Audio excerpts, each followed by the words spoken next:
안녕하세요. 시간도 이렇게 많지 않은데다가 앞에 또 김시현 파트너님께서 비즈니스 관련된 얘기 굉장히 많이 해주셔가지고 처음 들어갈 때 말씀을 좀 드리자면 의료인공지능 기술 자체는 최신 기술이 따로 별로 없습니다.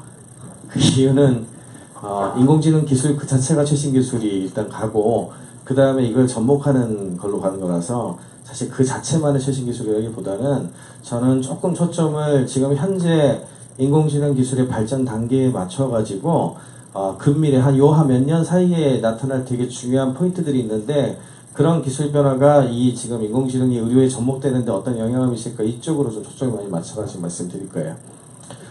아마 잘 아시는 것처럼 AI가 인공지능이 우리 의료 부분에 가장 큰 뭐랄까 이렇게 좀 버즈워드를 만들고 커다란 이슈를 만들어낸 거는 여러분들 잘 아시는 것처럼 왓슨이라고 하는 어떤 IBM에서 만들었던 인공지능 서비스죠, 일종의. 이것 때문에 시작됐다는 거 아마 잘 아실 거예요, 그죠? 그리고 이 서비스를 이용을 해가지고 뭐 온콜로지, 소위 얘기하는 이제 항암제 관련된 것들 쪽도 하고 있고 신약 개발 쪽에도 투입을 하고 있고, 그다음에 IBM 같은 경우에 이제 투자도 하고 생태계에 들어온 어떤 여러 기업들한테 이렇게 집어넣어가지고 한마디로 말하자면 왓슨이라는 녀석이 인공지능의 어떤 일종의 플랫폼을 만들어서 의료 부분에 있어가지고 거의 수많은 걸 해낼 것 같은 어떤 그런 인상을 많이 심어줬죠. 근데 아까 앞에서 김시현 원장님께서 얘기를 하신 거 들어보셔서 아시겠지만 그 앞에 이야기 하신 거를 그냥 다 통틀어가지고 한마디로 말하자면 저는 원 사이즈 피드 하나 가지고 몽땅 다 맞추는 건 없어요. 그런 건 나오기가 진짜 힘듭니다. 그리고 수많은 사례라든지 수많은 비즈니스 모델에 대해서 말씀하셨잖아요. 그런 거 하나하나가 사실은 다 검증이 필요한 거고요. 그래서 생각보다 굉장히 많은 종류의 인공지능 기술과 굉장히 많은 종류의 서비스가 등장을 할 거고, 그런 거 하나하나가 다 굉장히 임팩트 있는 시장이 될 수 있다. 이런 식으로 해석을 하는 것이 훨씬 더 중요하다는 얘기, 일단 이게 제일 중요한 얘기가 일단 될 것 같습니다. 그 다음에 여러분들이 어느 정도 알아두셔야 되는 거는 인공지능 기술 중에서 왓슨 다음으로 굉장히 많이 알려진 것이, 이게 사실은 좀 어려운 얘기라서 제가 아주 쉽게만 말씀을 드릴 건데, 수렴신경망이라고 부르는데요. 그러니까 영상 쪽 처리하는 인공지능이라고 이해를 하시면 돼요. 그래서 이게 지금 보시는 것처럼 옛날에 굉장히 잘 됐던 모델들을 아무리 잘해도 사람의 얼굴 같은 것들을 이렇게 체크해내는 것이 오류율이 상당히 높았는데, 이전에 데이터가 충분하기만 하면은 거의 인간을 넘어서는 수준에 들어가는 것이 한두 개가 아닌 거죠. 그래서 이게 사실은 굉장히 큰 변화를 갖고 왔습니다. 사실 마침 저기에 제가 오늘 저는 디지털 헬스케어 파트너스의 파트너이기도 하지만 제가 눈인 어드바이저에서 저기 백승호 대표님 오랜만에 얼굴도 보이는데 미국에서 오셨네요. 처음 보네. 예, 같이 그 관련된 거기 이번에 오신 다음에 처음 뵈가지고 보여가지고 이거 백승호 대표님이 만든 슬라이드가 많거든요. 그래서 예, 이게 이제 그 소위 얘기하는 이미지 인식 관련된 대회에서 보여드리는 것처럼 2012년 이후에 툭툭 떨어졌죠. 그러다가 2014년, 15년 들어가면서 이거를 이제 스탠포드 대학원생한테 시키면 대충 5% 정도 틀리거든요. 그래서 95%를 맞추는데 2015년에 드디어 5%를 깹니다, 이제. 그래서 슈퍼휴먼이라 그러죠. 인간을 넘어서서 성적을 냈고 작년엔 더 떨어졌고요. 그래서 올해 이 대회가 마지막이에요. 왜 마지막인지는 아시겠죠? 왜냐하면 이번에 알파고가 은퇴하잖아요. 커제하고 두고 나서 팀 먹고 두고 나서도 도저히 이길 수가 없게 됐죠. 최종 전적 68승 1패. 인간들한테 더 이상 배울 게 없죠. 예, 그러니까 은퇴했죠. 그러니까 이것도 이 계획도 사실은 이제 더 이상 별로 유지할 저게 없는 거예요. 그래서 이 대회가 올해를 마지막으로 종료돼요. 이제 더 이상 안 해요.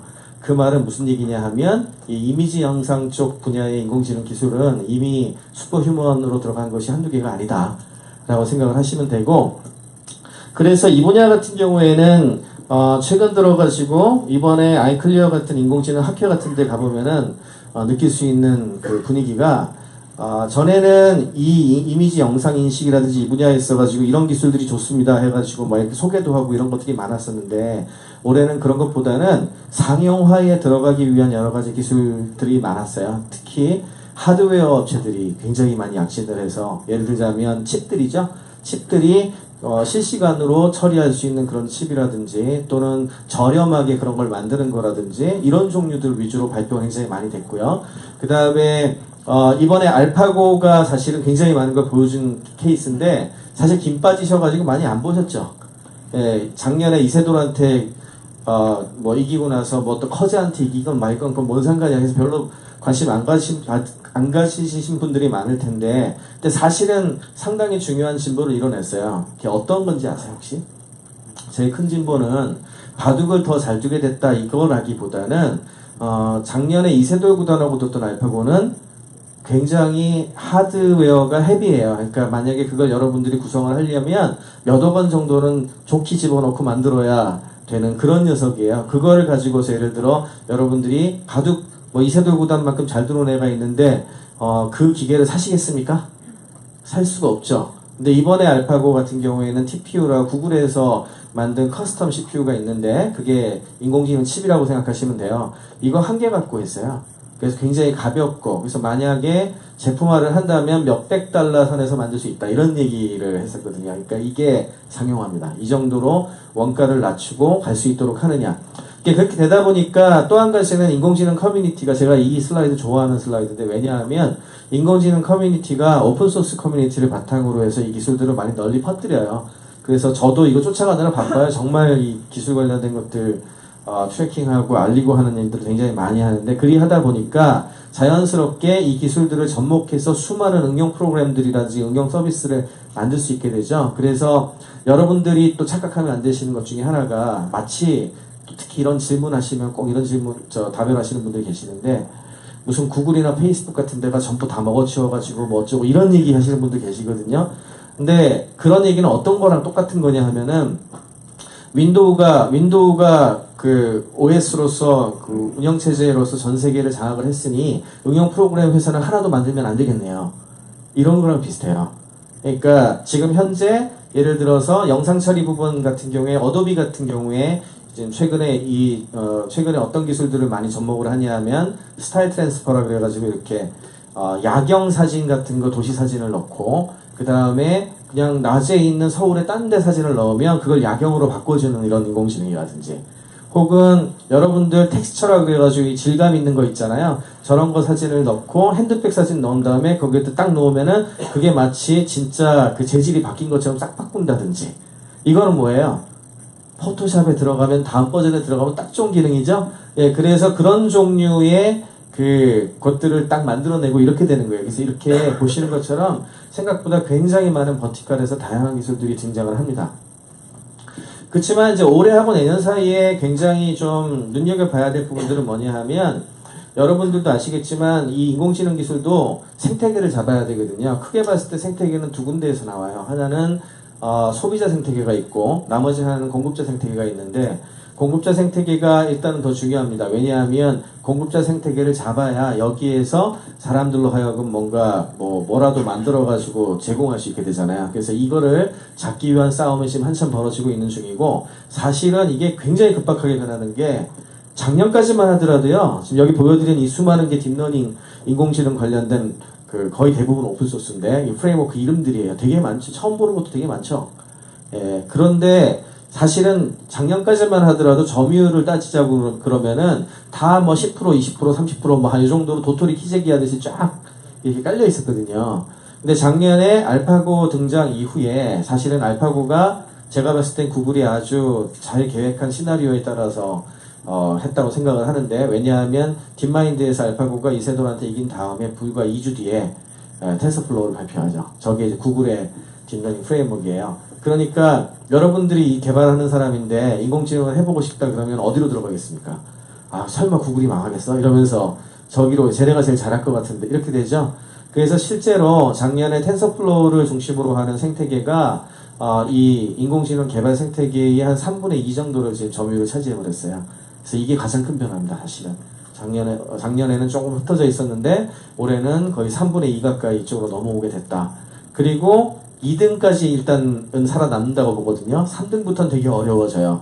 2등은 지금 페이스북이 지금 하고 있는 카페2하고 그다음에 파이토치라고 하는 두 개가 지금 제일 많이 쓰고 있는데 이 두 개가 합쳐서 한 35% 정도 보시면 돼요. 그럼 나머지들은요? 나머지들은 거의 전멸하다시피 굉장히 마이너한 걸로 지금 내려가서 결국에는 이 두 개 위주로 중심으로 돌아갈 것 같고, 다만 알아두시면 좋은 거는 이들 간의 포커스가 조금 다릅니다. 구글은 이미 그 전략이 어느 정도 보여줬는데 클라우드 서비스를 중심으로 해서 자기네들이 계속 서비스를 하는 방식, 지금 구글 독수하는 방식 있잖아요. 그거하고 비슷한 방식으로 딥러닝 서비스와 생태계를 구성하는 전략을 펼치게 될 것 같고, 그렇게 하려면은 자기네 서비스를 구글 서버 만들듯이 굉장히 안정적이면서도 저렴하게 서비스 제공하는 게 되게 중요하겠죠. 그래서 그와 관련된 기술 개발에 되게 몰두하고 있고, 그 다음에 벤치마크가 되게 중요하잖아요. 그래서 최고의 효율을 내고 최고의 숫자를 낼 수 있는 기술을 제공하는 데 초점을 맞춘다면 페이스북은 좀 달라요. 페이스북은 뭐 어떻게 하냐면 최고는 포기했고, 그러니까 소위 얘기하는 그 최고의 성능은 포기했고 대신에 efficiency, 효율을 선택을 했어요. 그래서 메모리 풋프린트라 그러는데 이렇게 메모리 양을 줄이고, 그 다음에 굉장히 쉽게 하드웨어에 결합할 수 있는 모바일 타겟으로 해가지고 굉장히 많이 진출을 하고 있고, 그 와중에 사실은 지금 하드웨어 업체들하고의 콜라보가 엄청 많습니다. 그래서 아마도 이건 거의 알려진 사실인데 올해 하반기에 퀄컴의 스냅드래곤이 새 버전이 아마 나올 때에는 최소한 페이스북의 카파2는 엑셀러레이션 하게 될 것 같아요. 그렇게 해서 나올 것 같고, 올해 내년 사이에 인텔, 삼성전자도 좀 준비하고 있는 걸로 알고 있고, 굉장히 많은 인공지능 관련된 칩 관련된 들이 나오게 될 텐데, 이게 왜 중요하냐면요, 그냥 AI로 끝나지는 않아요. 지금 여기에 적용되는 AI 칩들의 기술이, 연산 방식이 이쪽 하신 분들은 아시는데 증강현실, 가상현실 기술하고 동일한 요구사항을 갖고 있어요. 증강현실 기술이 잘 되려면 뭐가 돼야 되는지 아세요? 이미지 디텍션을 하고, 두 번째는 3D 그래픽을 렌더링을 해서 해당 사이트에 정확하게 믹스시켜서 올려줘야 되거든요. 이 연산이 사실은 거의 동일 연산이에요. 그 말은 AI 관련된 엑셀러레이션 가능한 하드웨어 칩이 나온다면 그 다음에는 AR, VR이 같이 된다는 측면이 되고, 페이스북이 왜 여기 올인하는지 느낌이 오세요? 예, 이렇게 해서 안경이라든지 이런 데에 접목을 시키게 되면 자연스럽게 SNS가 가상화되죠. 가상화되고, 그 다음에 스마트폰 시대가 아니라 구글 글라스 같은 종류의 것이 다시 한번 붐업할 거예요. 구글 글라스 얘기할 때마다 항상 하는 얘기가, 그럼 구글 글라스는 AR 했는데 왜 망했냐고 얘기하죠. 그지같이 만들었으니까 망했지. 예, 이게 항상 이게 되게 아셔야 돼요. 기술을 보실 때에는 기술에 죄가 있는 게 아니고 제품을 잘못 만들었을 경우가 제일 많아요. 구글 글라스 같은 경우 2시간밖에 배터리가 안 가요. 그럼 수술하는데 이거 하고 있는데 4시간 수술하다가 이거 갈아 낄 겁니까? 어쩔 겁니까? 한마디로 쓸 수가 없어. 예, 거기다가 눈으로 볼 수 있는 어떤 그런 필드도 굉장히 작고 이랬죠. 왜냐하면 그럴 수밖에 없었던 거는 그런 정도의 기술밖에 안 됐었기 때문에 그렇거든요. 근데 앞으로 향후 4년 내지 5년 내에는 이게 극복이 될 가능성이 되게 많아요. 그래서 그쪽이 이쪽은 맞추고 있다고 보시면 됩니다.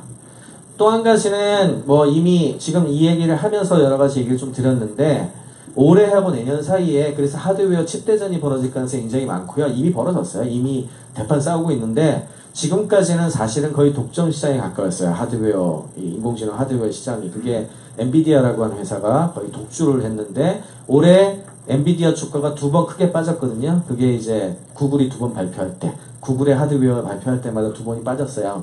네, 그래서 구글이라고 하는 회사가 하드웨어까지 진출을 하면서 그에 대한 도전장을 내니까 일단 여기에서 한번 빠졌고요. 그 다음에 아까도 잠깐 말씀드렸지만 퀄컴이나 인텔도 지금 준비하고 있고, 삼성전자 등 굉장히 중요한 하드웨어 칩 벤더들이 올해하고 내년 사이에 굉장히 많은 하드웨어 기술이 발표될 것 같아요. 왜 그런지 아세요? 지금 놓치면 미래가 없습니다. 이제 인텔 같은 회사가 포지셔닝을 해야 되는데, 그 포지셔닝이 앞으로 3년 내에 정리가 될 걸로 봐요. 대체로 제 생각에는. 그리고 그 분야의 핵심은 영상 분야가 지금 제일 빠르고요. 그에 비해서 지금 연구 단계에 있으면서 조금씩 진척되고 있는 분야가 이제 언어 관련된 쪽, NLP라고 부르는 분야인데, 이거는 아직까지는 개선 여지가 굉장히 많습니다. 이제 통역이라든지 이런 부분에서는 상당 부분 진척도가 있었지만, 그 이외의 것들에서는 다소 아직까지 좀 개선 여지가 있기 때문에 약간 시간이 걸릴 것 같아요. 근데 이게 여기까지가 돼야 의료의 전반적인 틀 자체를 바꾸는 어떤 그런 변화가 일어날 걸로 예상을 하고 있어요. 그래서 아직까지는 영상 패러다임 중심의 의료 패러다임이 핵심이 될 가능성이 높고, 추가적으로 여러분들이 인공지능 부분에 있어가지고 미래에 관심을 이거 건드려 주셔야 되는데. 예, 예, 가지셔야 되는 부분들은 어떤 쪽이냐 하면은, 아까 말씀드린 것처럼 하드웨어가 좋아질 거라 그랬잖아요. 그럼 이 하드웨어가 보드 형식으로 나오게 되면은 지금보다 훨씬 쉽게 의료 디바이스 영역 분야에서 기술 관련된 부분들의 기회가 생길 것 같아요. 그래서 의공학이나 의료 디바이스 분야에서 아마 상당 부분 새로운 어떤 기업들 또는 새로운 어떤 기회가 창출되지 않을까 이렇게 예상을 하고 있습니다. 그래서 지금 현재 순서대로 얘기를 하자면 기술의 발전 단계로 봤을 때에는 첫 번째는 영상의학에서 영상 판독과 관련된 부분들이 사실상 슈퍼휴먼, 그러니까 영상의학과 의사의 그 수준을 넘어서는 결과를 계속 낼 가능성이 이제 높습니다. 그거는 그걸 인정을 해야 되기 때문에 아마 인정받기 위한 프로세스로 임상시험 이런 것들을 쭉 하게 될 건데, 이건 제가 봤을 때 10년 내에 거의 대부분 정리가 될 걸로 생각을 해요. 왜냐하면 거의 모든 분야에서 더 나을 수밖에 없는 것들이 한두 개가 아니어서 영상만 보고 판독했을 경우에다, 이거는 어디까지나. 그러면 결국에는 의학은 그렇다고 영상만 갖고 되는 게 아니죠. 영상에다가 뭐 다른 것들을 플러스해서 해야 되잖아요.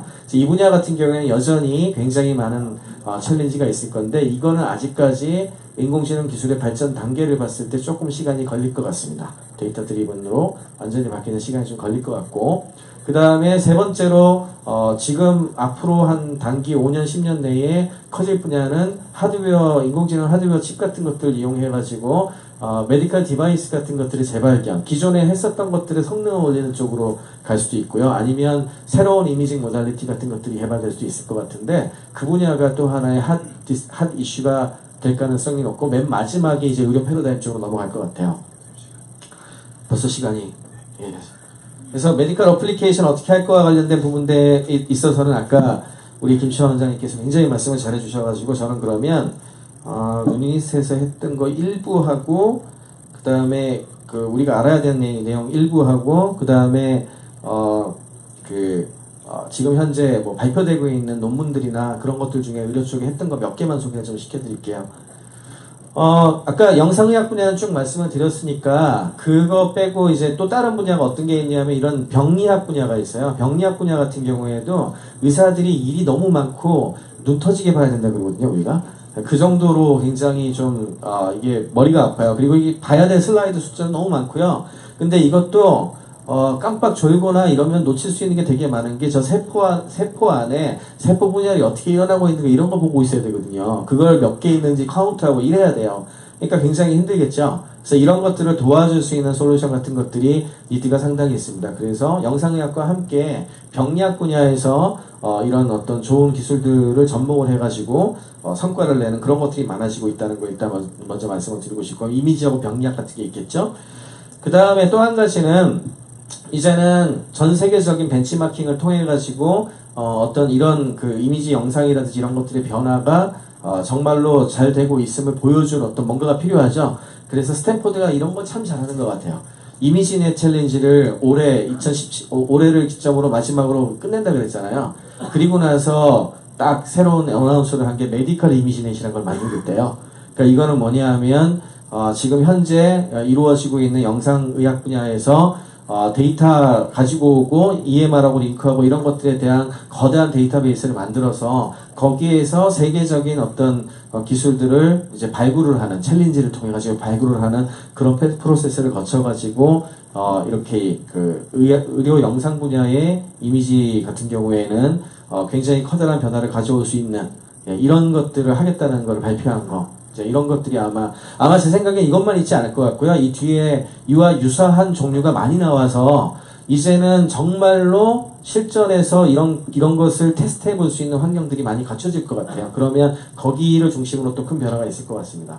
그 다음에 한 두 가지 정도만 더 좀 소개를 드리면은, 이게 사실은 최근에 발표한 논문 중에서 제일 제목이 인상적이어가지고 다들 많이 봤던 것들 중에 하나였는데요. 카디오바스큘러 디지즈 프리딕션이라 그래가지고, 이게 심혈관계 질환 같은 경우에 리스크 팩터가 많으면 그거에 대해서 좀 관리를 해줘야 되거든요. 그래서 원래 이와 관련해가지고 ACC하고 AHA라고 이 미국의 아주 유수의 표준 기관들 협회가 있어요. 이 협회들이 가이드라인을 내려주거든요. 그럼 가이드라인에 공부를 한다면 의사들이 이렇게 가이드를 해요. 그렇게 해서 했는데 그거보다 머신러닝 알고리즘들을 다양한 걸 써봤는데 저기 쓴 기술들은 사실 이렇게 대단한 기술들은 아니거든요. 저런 기술들을 써봤는데 막 써봤더니 여기서 나눠준 이 가이드라인들보다 저렇게 하는 게 예측도가 훨씬 더 높고 더 낫더라 이런 얘기예요. 그러니까 이거는 이제 앞으로 예방 지침과 관련된 부분들 같은 경우에 특히 이런 인공지능 기술이 더 접목이 됐을 때 큰 변화를 가져올 수 있을 것이다 라고 하는 어떤 예시가 되겠죠. 아마 여기에서 더 발전되는 것들이 더 많아질 것 같아요. 그래서 이게 수치인데 보여드리는 것처럼 이게 이제 소위 얘기하는 우리 가이드라인대로 했을 때의 것이고 이제 좀 간단한 기술부터 조금 복잡한 기술로 갈 때마다 그 소위 얘기하는 체인지가 컨피던스 레벨이나 이런 게 점점 올라가기 시작을 하죠. 이런 결과를 발표를 했었고요. 또 하나는 이거는 이제 굉장히 무식한 스터디였는데 네이처에 얼마 전에 났죠. 작년 말에 난 걸로 제 기억을 하는데 딥페이션트라고 해가지고 예, 이 병원의 일렉트리컬 헬스 레코드를 통으로 그냥 집어넣어가지고 거기에서 이제 비지도 학습이라고 그러는데 거기에서 여러 가지를 찾아내가지고 트라이를 여러 가지를 찾아내서 한꺼번에 여러 가지를 해보려고 했었던 시도예요. 근데 거기에서 굉장히 많은 것들을 찾아내고 더 나은 의료 진료를 할 수 있었다라고 하는 사실은 저는 이건 좀 많이 뜯어보고 싶은 게 너무 커다란 걸 통으로 막 얘기를 해버려가지고 솔직히 도대체 뭐를 구체적으로 이렇게 찝어서 했는지 잘 안 보여요. 근데 확실한 거는 만약에 병원의 정보 시스템이 이런 형태로 갖추어지기만 한다면 의료의 대변력이 일어날 수도 있다는 것 자체를 보여준 거라고 생각을 합니다. 자, 마지막으로 이게 이제 전부 연결돼야 돼요. 시간이 벌써 다 돼서 시간이 모자란가 본데 이게 나중에 다 연결돼야 돼요. 지금 현재는 이따가 3빌리언 얘기도 하겠지만 병원의 원인이 뭔지를 발견하는 거와 관련된 거, 그 다음에 우리가 영상에서 스크리닝을 하는 거, 그 다음에 패솔로지, 그러니까 확진하는 거, 그리고 마지막으로 환자들이 그 뒤로 얼마나 더 많이 살았고 건강히 살았고 하는 것들이 다 따로 놀아요. 그리고 전부 따로 기록되어 있거든요. 이런 것들을 통으로 묶어낸 어떤 바이오메디컬 정보 그 분석에 대한 프레임워크가 필요하고 이런 것들을 합의를 해서 많이들 알려서 의학의 새로운 변혁의 시대를 열어가는 것이 인공지능의 가장 큰 목표다. 예, 이렇게 말씀드리고 마치겠습니다. 고맙습니다.